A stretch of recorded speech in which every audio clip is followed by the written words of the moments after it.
First we all of understand is that ભૂલવું જરૂરી છે.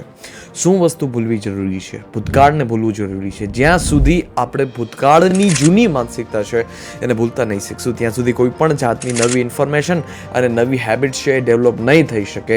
સ્પષ્ટ રૂપે વાત જાણવી વધારે જરૂરી છે, કેમ કે ભૂતકાળની બધી જ વાતો છે આપણે ડિસ્ટ્રોય કરી રહી છે, આપણો સર્વનાશ કરી રહી છે. આપણે જે જૂની યાદો સતાવે છે, જે કંઈ પણ પાસ્ટમાં બનેલી ઘટના છે, બધી જ વસ્તુ સતાવે છે.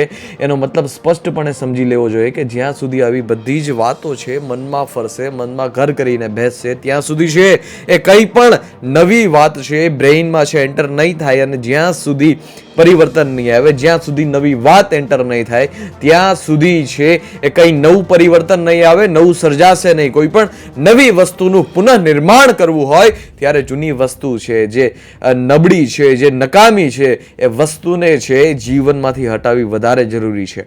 પહેલી વસ્તુ તો એ પ્રશ્ન આવે કે માઈ કાંગલાની રીતે આપણે પૂછીએ તો સૌથી પહેલા પ્રશ્ન એ આવે કે ભાઈ હવે ભૂલવું કેવી રીતે? પહેલી વાત તો કે તમે ઠોકર મારી દો કે એવું કંઈ થયું જ નથી, બધી જ વાતને છે ઇગ્નોર કરી લો. વારંવાર અગેન એન્ડ અગેન તમને જે વિચાર સતાવે છે તમે માની લો કે એ બધા ફાલતુ છે અને તમે ઇમ્પોર્ટન્સ ના દો.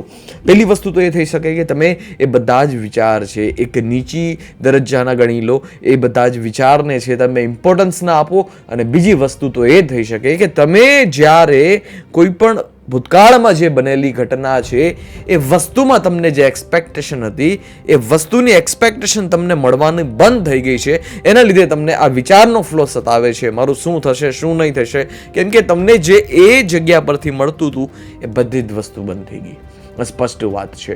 તમારી જાતને તમે એવા બનાવી લો, બળવાન બનાવી લો કે એ બધી વસ્તુની મારે જરૂર જ નથી, કોઈ પણ વસ્તુની મારે જરૂર નથી, હું સ્વયં કેફેબલ છું બધી જ વસ્તુને પાછી હાસિલ કરવા માટે અને કંઈક નવું સર્જન કરવા માટે, કંઈક નવું બનવા માટે. કોઈ પણ વસ્તુનું દુનિયામાં પુનઃનિર્માણ છે, કોઈ પણ વસ્તુનું પુનઃનિર્માણ છે એ હંમેશાને માટે સંઘર્ષ માગે, હંમેશાને માટે મહેનત માગે, અને મહેનત વગર છે સંભવ નથી. માઈ કાંગલા લોકો ક્યારે પણ પુનઃનિર્માણ ના કરી શકે. પુનઃનિર્માણ કરવા માટે એક કટ્ટર માનસિકતા જોઈએ, અને કટ્ટર માનસિકતા બનાવી એ આપણો સ્વભાવ છે. આપણે આપણી ઓકાતથી નીચે ઉતરી ગયા છે, આપણે આપણા સ્તરથી નીચે ઉતરી ગયા છે.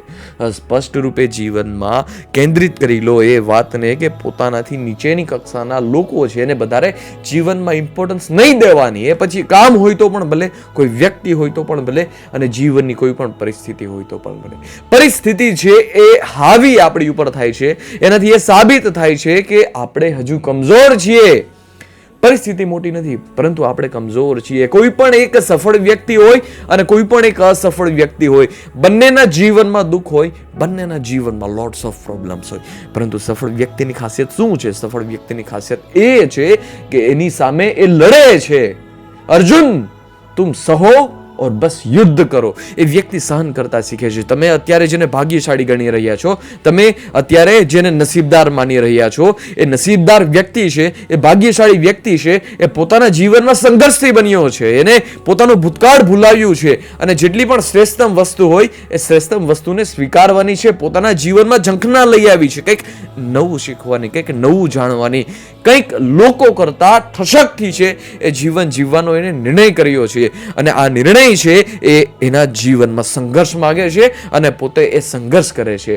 ભૂતકાળનો કાંઈ એટલો બધો જીવનમાં રોલ પ્લે હોતો નથી, પરંતુ એક નાની વાતને છે આપણે બહુ મોટી એવી બનાવી લઈએ છીએ અને એનું જ આપણે જીવન બનાવી લઈએ છીએ.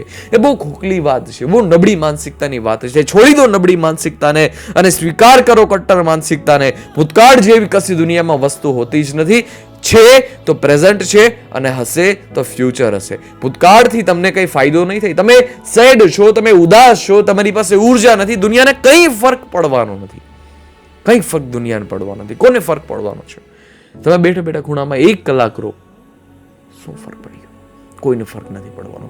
આ સિમ્પલ વાત છે, સિમ્પલ સેન્ટેન્સ છે. સહો ઓર બસ યુદ્ધ કરો, કામ કરો, પોતાની પૂર્ણ ઉર્જા લગાવી દો કામમાં. Strength is life and weakness is death.